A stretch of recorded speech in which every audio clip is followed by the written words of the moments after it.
Hello everyone, मी आहे तुमची Kalyani teacher. Maths मध्ये कधी एक्स आणि वाय या टर्म्स काय आहेत हा प्रश्न कधी पडलेला आहे? कधी हा प्रश्न असा पडला आहे का की एक्स आणि वाय ची टर्म मी का शोधून काढायची? Why I need to find my x. सगळं शिकूयात. याच्यापासून जो मेन चॅप्टर तयार होतो तो आहे अल्जेब्रिक एक्सप्रेशन. हे एक्स काय आहेत, वाय काय आहेत आणि अल्जेब्रिक एक्सप्रेशन एकदम सोप्या पद्धतीनं आज आपण या व्हिडिओमध्ये समजून घेणार आहोत. अल्जेब्रिक एक्सप्रेशन हा तुमच्या अल्जेब्राचा बेसिक पाया आहे. हा जर आज तुमचं फाउंडेशन व्यवस्थित झालं तर याच्या पुढचे कुठलेही टॉपिक्स तुम्हाला अवघड वाटणार नाहीत. याच्यावरती अवलंबून असणारा लिनियर इक्वेशन आहे, क्वाड्रॅटिक इक्वेशन आहे, पॉलिनॉमियल आहे, सगळ्याचं बेसिक आहे अल्जेब्रिक एक्सप्रेशन. तर सुरू करूयात. एक्सप्रेशन म्हणजे काय इथून. आता एक्सप्रेशन म्हणजे काय, मी एक टर्म लिहिते इथे 7xy. तर हे एक्सप्रेशन आहे का? आहे.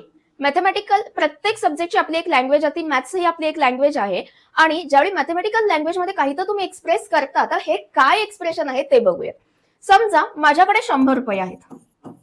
या 7xy ला आपण विसरून जाऊयात. माझ्याकडे 100 रुपये आहेत आणि या 100 रुपयांमध्ये मला काय करायचंय, 20 रुपयांचं पेन घ्यायचे आहेत. तर 20 रुपयांचे मी किती पेन घेऊ शकते? 20 रुपयाचा मी एक पेन घेऊ शकते, 20 रुपयांचे मी 2 पेन घेऊ शकते, 3 पेन सुद्धा घेऊ शकते, 4 पेन सुद्धा घेऊ शकते आणि 5 पेन सुद्धा घेऊ शकते. मॅक्सिमम मी 5 पेन घेऊ शकते. बरोबर. आता हे कसं काढलं तुम्ही? तर 20 रुपये 100 रुपयांपेक्षा 20 रुपये कमी आहेत. त्यानंतर एका पेनची किंमत झाली 20 रुपये, 2 पेनांची किंमत झाली 40 रुपये, 3 पेनांची किंमत कसं काढतोय आपण? 20 गुणिले 3. करेक्ट. 20 ही किंमत आहे, 3 हे नंबर आहेत. तर 3 पेनांची किंमत झाली 60 रुपये, 4 पेनांची किंमत झाली 80 आणि 5 पेनांची किंमत झाली 100 रुपये. माझ्याकडे मॅक्सिमम 100 रुपये, तर मॅक्सिमम मी 5 पेन याच्यामध्ये विकत घेऊ शकते. बरोबर आहे. आता मला हे मॅथमॅटिकल लँग्वेज मध्ये एक्सप्रेस करायचं आहे किंवा लिहायचं आहे. तर हे कसं लिहिणार मी? तर 20 रुपये 20 रुपयांचे मी किती पेन घेऊ शकते? आता इथे बघू शकता 1 2 3 4 5 हे काय आहेत? ही बदलणारी क्वांटिटी आहे. ही बदलणारी क्वांटिटी आहे. या बदलणाऱ्या क्वांटिटीला आपण मॅथमॅटिकल लँग्वेज मध्ये व्हेरिएबल असं म्हणतो. करेक्ट. आणि हे जे व्हेरिएबल्स आहेत हे व्हेरिएबल्स आपण A to Z यापैकी कुठल्याही एका अल्फाबेटनी दाखवू शकतो. जसं की एक्स वाय झेड जे आपण बोलत होतो ते हेच आहे. ते काय आहेत? व्हेरिएबल्स आहेत. म्हणजे काय? जे बदलणारी क्वांटिटी आहे. जसं की इथे बघितलं तुम्ही तर 100 रुपये तुमचे फिक्स आहेत. 20 रुपये ही पेनाची किंमत सुद्धा फिक्स आहे. पण 20 रुपयांमध्ये 1 2 3 4 5 असे तुम्ही कितीही पेन घेऊ शकता. ही जी बदलणारी क्वांटिटी आहे याला आपण काय म्हणतो? व्हेरिएबल म्हणतो. मग याचा एक्सप्रेशनशी काय संबंध आहे? तर मी तुम्हाला इथं सांगितलं की 7x आणि y. बरोबर. ही एक काय झाली? टर्म झाली. ही एक काय झाली? टर्म झाली. याला टर्म का म्हणायचं? टर्म म्हणजे काय? ज्याच्यामध्ये व्हेरिएबल आहेत, ज्याच्यासोबत नंबर्स जोडले जातात त्याला आपण टर्म्स असं म्हणतो. करेक्ट. आता हे जे 100 रुपये आहेत हे 20 रुपयांच्या नोटबुक मध्ये किंवा पेनांमध्ये आपण ज्यावेळी एक्सप्रेस करतो त्याला आपण काय म्हणतो? Algebraic expression. अल्जेब्रिक एक्सप्रेशन का म्हणायचं? कारण याच्यामध्ये आपण काय वापरतो आहोत? नंबर्स वापरतो आहोत. करेक्ट. तर एक्सप्रेशन म्हणजे काय हे लक्षात आलं तुम्हाला?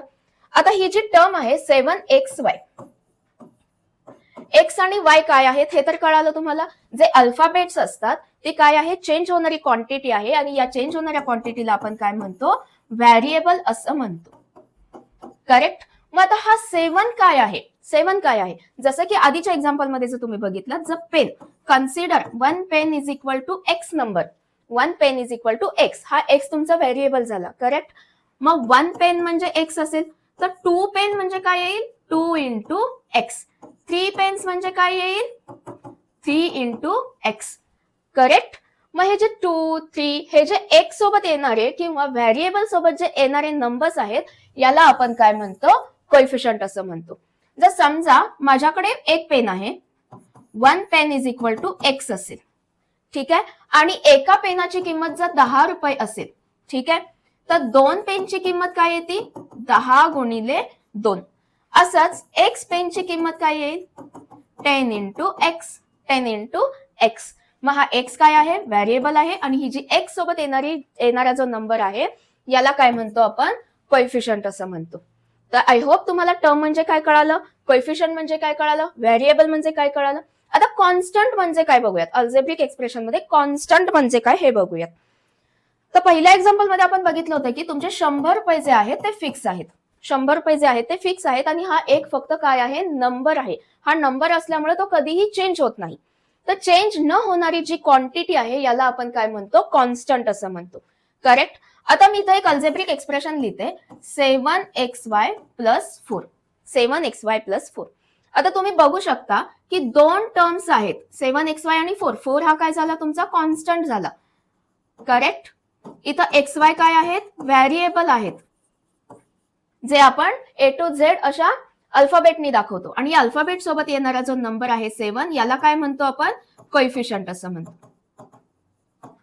आणि 7xy हे काय झाली, ही एक टर्म झाली आणि 4 ही दुसरी टर्म झाली. तुम्ही बघू शकत असाल या ज्या दोन टर्म्स आहेत ह्या एका अल्जेब्रिक ऑपरेशनने सेपरेट झालेल्या आहेत. ते अल्जेब्रिक ऑपरेशन आहे ऍडिशन. ऍडिशन किंवा सबट्रॅक्शन अशा पद्धतीच्या ऑपरेशनमुळे जे टर्म्स आपण एकत्र लिहितो त्याला आपण काय म्हणतो, अल्जेब्रिक एक्सप्रेशन. मग algebraic expression it is consisted of variables, coefficient, constant and terms. या टर्म्स आपण ऍडिशन किंवा सबट्रॅक्शननी काय करतो, एकत्र करतो. अल्जेब्रिक एक्सप्रेशन म्हणजे काय कळालं, व्हेरिएबल म्हणजे काय कळालं, कॉन्स्टंट म्हणजे काय ते कळालं. आता एक्झाम्पल बघूयात. 3x² plus 4z plus 50. आता बघा किती टर्म्स आहेत याच्यामध्ये, 3 टर्म्स आहेत, 1 2 आणि 3.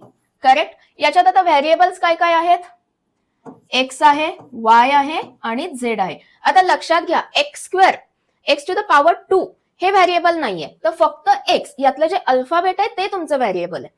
तर x y z हे तुमचे काय झाले, व्हेरिएबल्स आहेत. मग कोएफिशियंट काय काय आहे, x² आणि x² y चा कोएफिशियंट काय आहे, 3 आहे. जो अल्फाबेट सोबत नंबर येतो, अल्फाबेट सोबत जो नंबर येतो त्याला आपण काय म्हणतो, कोएफिशियंट असं म्हणतो. तर x² y या अल्फाबेट सोबत कुठला नंबर आलेला आहे, 3 आहे, तर तो त्यांचा काय झाला, कोएफिशियंट झाला. मग मला सांगा झेड या अल्फाबेट सोबत कुठला नंबर आलेला आहे, 4 आलेला आहे. तर मग झेडचं कोएफिशियंट काय येईल, 4. आता अजून एक टर्म आहे 50. हा काय आहे, एक नंबर आहे आणि तो एकटाच आहे, याच्यासोबत कोणीही एक्स पण नाही आणि वाय पण नाहीये. तर हा जो एकटा असणारा नंबर आहे याला आपण काय म्हणतो, कॉन्स्टंट. 50 काय आहे इथे, कॉन्स्टंट. आणि 3x² प्लस 4z प्लस 50 हे एक काय झालं, अल्जेब्रिक एक्सप्रेशन झालं. हे एक काय झालं, अल्जेब्रिक एक्सप्रेशन. आय होप हे बेसिक तुम्हाला लक्षात आलं असेल.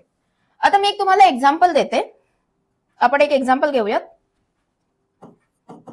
50ab plus 7pqr plus 30 plus a²b.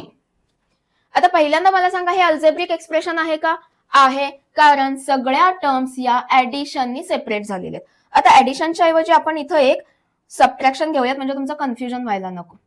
इथं जर मायनस वगैरे असेल तरीही चालतं. ठीक आहे.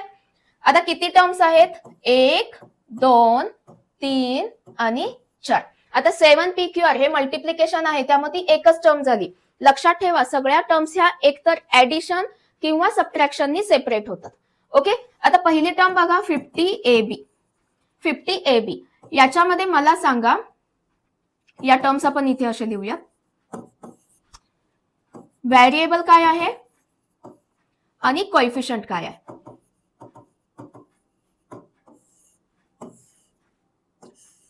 ab मध्ये व्हेरिएबल हे काय झालं, a आणि b हे सेपरेट व्हेरिएबल झाले, बरोबर. आणि त्यांच्या सोबत जो येणारा नंबर आहे तो त्यांचा काय झाला, कोएफिशियंट झाला. करेक्ट. सेकंड टर्म काय आहे, 7pqr. मग याच्यात व्हेरिएबल काय झाला, pqr आणि यांचा कोएफिशियंट त्यांच्या सोबत जो आलेला नंबर आहे तो त्यांचा काय झाला, कोएफिशियंट झाला. तिसरी टर्म बघा 30.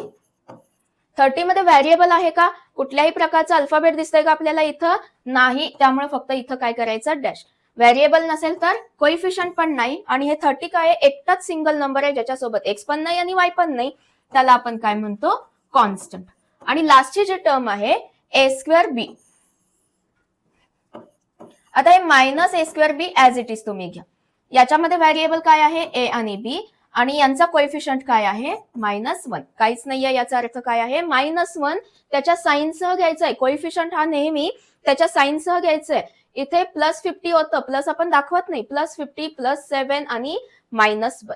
तर अल्जेब्रिक एक्सप्रेशन म्हणजे काय कळालं, व्हेरिएबल म्हणजे जी क्वांटिटी चेंज होत राहती त्याला आपण व्हेरिएबल म्हणतो. व्हेरिएबल सोबत जो न्यूमरिकल नंबर येतो त्याला आपण काय म्हणतो, कोइफिशियंट म्हणतो. आणि जो एकटाच असतो त्याला आपण काय म्हणतो, एकटा नंबर असतो त्याला आपण काय म्हणतो, कॉन्स्टंट असं म्हणतो.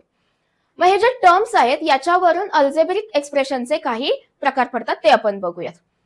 जर सिंगल टर्म असेल म्हणजे एकच टर्म असेल, जसं की 7xy, हे अल्जेब्रिक एक्सप्रेशन आहे का, आहे. याच्यामध्ये व्हेरिएबल्स आहेत, याच्यात कोइफिशियंट आहे, काहीच नाही आहे, याचा अर्थ काय आहे, +0 असं सुद्धा आपण लिहू शकतो. त्यामुळे हे अल्जेब्रिक एक्सप्रेशन आहे. जर अल्जेब्रिक एक्सप्रेशन मध्ये एकच टर्म असेल तर त्या अल्जेब्रिक एक्सप्रेशनला मोनोमियल असं म्हणतात. मोनोमियल असं म्हणतात. मग जर 2 टर्म्स असतील, 2 टर्म्स असतील तर त्याला काय म्हणायचं, 2 टर्म्स म्हणजे काय, 7xy + z असं असेल तर 2 टर्म्स झाल्या. तर 2 टर्म्स असतील तर त्या एक्सप्रेशनला बायनोमियल असं म्हणतात. बायनोमियल असं म्हणतात. जर 3 टर्म्स असतील, एनी एक्सप्रेशन विथ 3 टर्म्स म्हणजे काय, 7xy + z + 7, 3 टर्म्स झाले, याला काय म्हणतो आपण, ट्रायनोमियल. ओके. पण जर 3 पेक्षा जास्त असेल, मोर दॅन 3, तर त्याला आपण पॉलिनॉमियल असं म्हणतो. त्या एक्सप्रेशनला पॉलिनॉमियल असं म्हणतो. मी पुन्हा एकदा एक्सप्लेन करते. Any expression with only 1 term it is called as a monomial, with 2 terms it is called as a binomial, and with 3 terms it is called as a trinomial. पण जर 3 टर्म्स पेक्षा जास्त असतील तर त्याला आपण काय म्हणतो, पॉलिनॉमियल असं म्हणतो. आय होप हे क्लिअर होत. कारण हे क्लिअर नसेल झालं तर सांगा. याच्यावरूनच आपल्याला linear equation, quadratic equation, polynomial हे चॅप्टर सुद्धा करायचे आहेत. तिथं लिनियर इक्वेशन इन 2 व्हेरिएबल हा चॅप्टर आहे. Linear equation in 2 variables, variables लक्षात आले, पण मग लिनियर इक्वेशन म्हणजे काय, त्याचे सगळं बेसिक हे इथं आहे. अल्जेब्रिक एक्सप्रेशन म्हणजे काय, एक्सप्रेशन म्हणजे काय, जिथं कोइफिशियंट आहेत, जिथे व्हेरिएबल्स आहेत, जिथे टर्म्स आहेत, आणि या टर्म्स कशा सेपरेट झाल्यात, अल्जेब्रिक ऑपरेशन, ऍडिशन किंवा सबट्रॅक्शननी, त्याला आपण अल्जेब्रिक एक्सप्रेशन म्हणतो. हे जे टर्म्स आहेत या टर्म्स वरून आपण अल्जेब्रिक एक्सप्रेशनचे टाइप्स बघितले. 1 टर्म असेल तर मोनोमियल, 2 टर्म्स असेल तर बायनोमियल, 3 टर्म्स असेल तर ट्रायनोमियल, आणि 4 टर्म्स असेल तर किंवा 3 टर्म्स पेक्षा जास्त असेल तर त्याला आपण म्हणतो पॉलिनॉमियल. हे बेसिक. नंतर आता आपण बघूयात की अल्जेब्रिक एक्सप्रेशनची, या अल्जेब्रिक एक्सप्रेशन वरती ऑपरेशन्स कुठले करायचे. तर या ऑपरेशन मध्ये ऍडिशन, सबट्रॅक्शन आणि मल्टिप्लिकेशन. डिव्हिजन हे पण आहे, पण सगळ्यात जास्त फोकस आपण ऍडिशन, सबट्रॅक्शन आणि मल्टिप्लिकेशन वरती देणार आहोत. तर हे ऑपरेशन करण्याच्या ऐवजी अजून एक बघूयात आपण. जे आपण टर्म्स बघितले, याच्या टर्म्सचे 2 प्रकार असतात. एक असतं लाईक टर्म्स आणि दुसरा असतो अनलाईक टर्म्स. आता मला असं सांगा, तुमच्या क्लासमध्ये डिव्हिजन ए आहे आणि डिव्हिजन बी आहे. डिव्हिजन ए मध्ये 6 मुली आहेत आणि 7 बॉयज आहेत, आणि डिव्हिजन बी मध्ये 3 गर्ल्स आहेत आणि 6 बॉयज आहेत. ठीक आहे. मला पहिल्यांदा सांगा की total number of the students काय आहेत. ए आणि बी मध्ये total number of the students काय आहेत. तर हे 6 + 7 13 आणि इथे 6 + 3 9, म्हणजे काय येईल, 13 + 9 22. Total number of the students 22 आहेत. टोटल गर्ल्स किती आहेत. ज्यावेळी गर्ल्स म्हणतो त्यावेळी तुम्ही ए ब्लॉक मधून फक्त गर्ल्स कन्सिडर करता आणि बी ब्लॉक मधून गर्ल्स कन्सिडर करता, म्हणजे 6 + 3 = 9. आणि फक्त बॉईज किती आहेत, तर 7 + 6 13. करेक्ट. हे असं आपण ऍडिशन करतो. तर अल्जेब्रिक एक्सप्रेशनचे ऍडिशन किंवा सबट्रॅक्शन करतानाही आपल्याला असंच काहीतरी करायचंय की गर्ल्स एकत्र घ्यायचे आहेत, बॉईज एकत्र घ्यायचे आहेत, म्हणजेच लाईक टर्म्स एकत्र घ्यायचे आहेत आणि अनलाईक टर्म्स एकत्र घ्यायचे आहेत. मग हे लाईक टर्म्स आणि अनलाईक टर्म्स काय आहेत हे आधी आपण बघूयात. लाईक टर्म्स मध्ये काय असतं की त्यांचे जे कोइफिशियंट आहेत, कोइफिशियंट म्हणण्यापेक्षा जे व्हेरिएबल्स आहेत, हे व्हेरिएबल सेम असतात विथ सेम पॉवर. आता व्हेरिएबल सेम म्हणजे काय, आता एक एक्सप्रेशन आपण घेऊन बघूयात. 3x² + 4z. ठीक आहे. याच्यात 2 टर्म्स आहेत म्हणजे हे बायनोमियल आहे.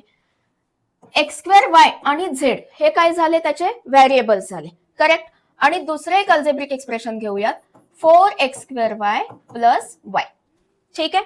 आता तुम्ही बघू शकता याच्यामध्ये x2y आणि याच्यामध्ये x2y हे दोन्ही काय आहेत, सेम आहेत. हे जे व्हेरिएबल्स आहेत ते सेम आहेत. याच्यात बघा तुम्ही फक्त x आणि y हेच सेम नाहीये, तर त्याचे पॉवर सुद्धा सेम आहेत. x आणि y चे पॉवर सुद्धा सेम आहेत.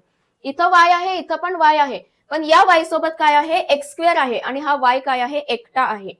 त्यामुळे इथं x2y आणि x2y याला आपण काय म्हणतो, लाईक टर्म्स म्हणतो. म्हणजे ज्यावेळी व्हेरिएबल्स तुमचे सेम असतात त्या व्हेरिएबलचं पॉवर सुद्धा सेम असतं, त्या टर्म्सना आपण काय म्हणतो, लाईक टर्म्स असं म्हणतो. मग अनलाईक टर्म्स म्हणजे काय, जिथं व्हेरिएबल सेम असतील पण त्यांचे पॉवर सेम नसतील किंवा व्हेरिएबल्स सेम नसतील तर त्याला आपण काय म्हणतो, अनलाईक टर्म्स. जसं की 4z आणि y हे अनलाईक टर्म्स आहेत. 4z आणि y हे अनलाईक टर्म्स आहेत. आता ऍडिशन आणि सबट्रॅक्शन करताना जसं आपण गर्ल्स आणि बॉईज एकत्र घेतलं, तसंच ऍडिशन करताना नेहमी लाईक टर्म्स किंवा सबट्रॅक्शन करताना लाईक टर्म्सचीच ऍडिशन किंवा सबट्रॅक्शन होऊ शकते. अनलाईक टर्म्सची ऍडिशन किंवा सबट्रॅक्शन होऊ शकत नाही. करेक्ट. हे आपण एक्झाम्पलने बघूयात. आता इथं एक एक्झाम्पल दिलंय 3x2 प्लस 4xy. याची ऍडिशन करायची. आता पहिल्यांदा मला सांगा 3x2, पहिल्यांदा मी टर्म सेपरेट लिहिते, 4xy. ठीक आहे. मला आधी सांगा x2 आणि 4xy हे लाईक टर्म्स आहेत का अनलाईक टर्म्स आहेत? अनलाईक टर्म्स आहेत. का?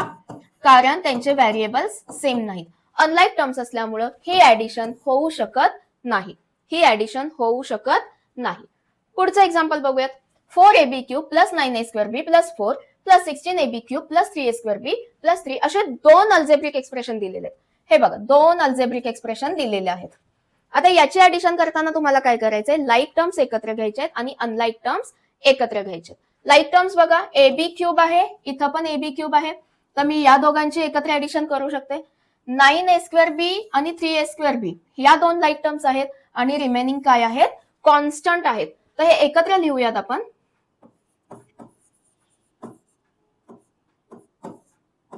16ab³ plus 9a²b plus 3a²b plus 4 plus 3. आता यांची ऍडिशन करताना काय करायचंय, ज्यावेळी लाईक टर्म्स तुमचे एकत्र येतात त्यांच्या फक्त कोइफिशियंटची ऍडिशन करायची. त्यांच्या फक्त कोइफिशियंटची ऍडिशन करायची आणि जे तुमचं व्हेरिएबल सेम आहे ते ऍज इट इज लिहायचं. म्हणजे ab³ इथं सेम येईल.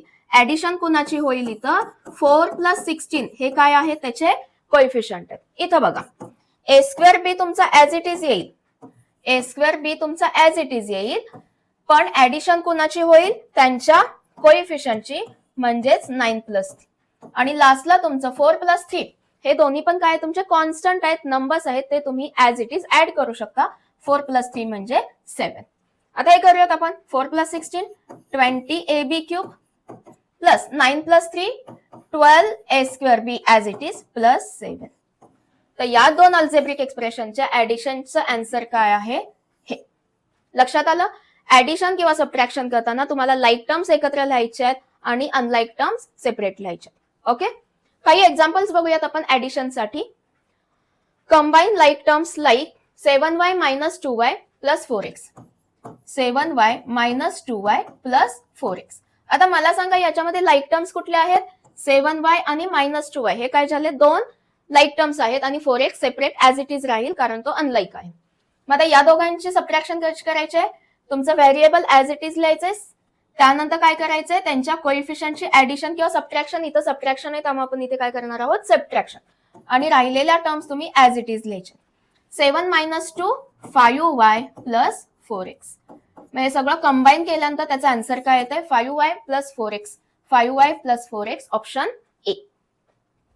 Next simplify x² plus 5x² minus 3x². आता बघा सगळ्याच लाईक टर्म्स आहेत, x² सगळीकडेच कॉमन आहे, ह्या सगळ्या लाईक टर्म्स आहेत. लाईक टर्म साठी काय करायचंय, x² ऍज इट इज येईल आणि ब्रॅकेट मध्ये त्यांच्या कोइफिशियंटची ऍडिशन किंवा सबट्रॅक्शन होईल. म्हणजे इथं काय नाही, याचा अर्थ 1 आहे, 1 प्लस 5 आणि हा काय आहे, मायनस 3. 1 प्लस 5 6, 6 मायनस 3 3x² आहे का, ऑप्शन ए. ठीक आहे. Next, if a is equal to 2x plus 3 and b is equal to x minus 1, then what is A plus B. तर ए काय आहे 2x प्लस 3 आहे प्लस बी काय आहे x मायनस 1 आहे. ओके, म्हणजे काय या दोन अल्जेब्रिक एक्सप्रेशनची आपल्याला ऍडिशन करायची. ऍडिशन साठी काय करायचंय, लाईक टर्म्स एकत्र घ्यायचे, कॉन्स्टंट एकत्र घ्यायचे, राहिलेले unlike terms as it is लिहायचे. हे मी लाईक टर्म्स सोबत घेतले x plus x plus 3 minus 1 constant एकत्र.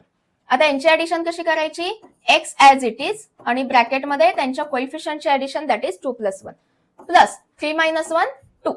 2 प्लस 1 काय 3, 3x प्लस 2. हे तुमचं आन्सर झालं ऑप्शन सी. आता हा क्वेश्चन तुम्ही स्वतः करा.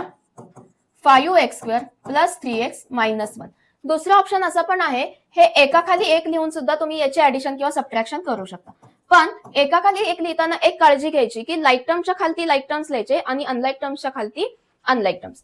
5x² ची लाईक टर्म 2x², 3x ची लाईक टर्म मायनस एक्स आणि कॉन्स्टंटच्या खालती कॉन्स्टंट.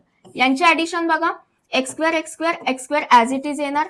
त्यानंतर यांच्या कोइफिशियंटची ऍडिशन म्हणजे 5 plus 2 plus 3 minus 1 into x minus 1 plus 7 म्हणजे प्लस 6. आता 5 plus 2 7x², 3 minus 1 2x plus 6. हे तुमचं झालं फायनल आन्सर. सोपं आहे की नाही. तसंच सबट्रॅक्शन सुद्धा आहे. आता काय करायचं, ऍडिशनच्या ऐवजी फक्त सबट्रॅक्शन हे साइन वापरायचं. लाईक टर्म्स एकत्र, कॉन्स्टंट एकत्र आणि अनलाईक टर्म्स राहिलेल्या ऍज इट इज. आता इथे बघा 4x² minus 2x² plus 3x minus 2x. आता बघा ब्रॅकेटच्या बाहेर जर मायनस असेल तर प्रत्येक टर्मचं साइन हे चेंज होणार. इथे बघा x² आला, त्यानंतर त्यांचे coefficient 4 minus 2 plus 3 minus 2 into x. 4 minus 2 2x² plus 3 minus 2 1x. हे तुमचं आन्सर झालं. ऍडिशन आणि सबट्रॅक्शन मध्ये फरक इतकाच आहे की फक्त ऍडिशनच्या ऐवजी सबट्रॅक्शन करायची. आता क्वेश्चन आहे इथे, subtract y² minus 3y plus 2 from 4y² plus y minus 6. आता इथं थोडंसं वर्डिंग लक्षात घ्या.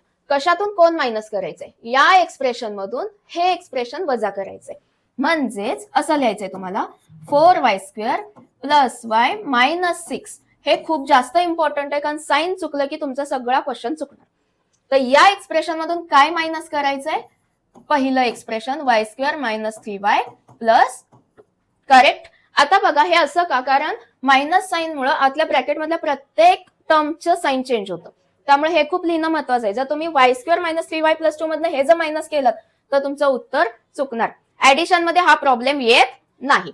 तर बघा आपण हे 4y² minus y² plus y minus, आता हे काय आहे ना मायनस 3y चा प्लस 3y आणि मायनस 6 मायनस 2.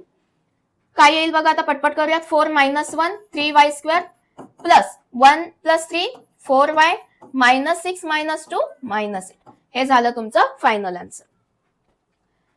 हा क्वेश्चन करूयात. Subtract 3x² minus x plus 5 from 5x² plus 2x minus 1 minus 3x² minus x plus 5. ठीक आहे. आता बघा ज्यावेळी असं लिहितो त्यावेळी काय करायचंय, या मायनस इथं काय आहे प्लस 3x² आहे, त्याचं काय साइन चेंज होणार मायनस. हा काय होणार मायनस, या मायनसचा काय होणार प्लस आणि या प्लसचा काय होणार मायनस. आता आन्सर बघूयात काय येतंय. x² ऍज इट इज राहील.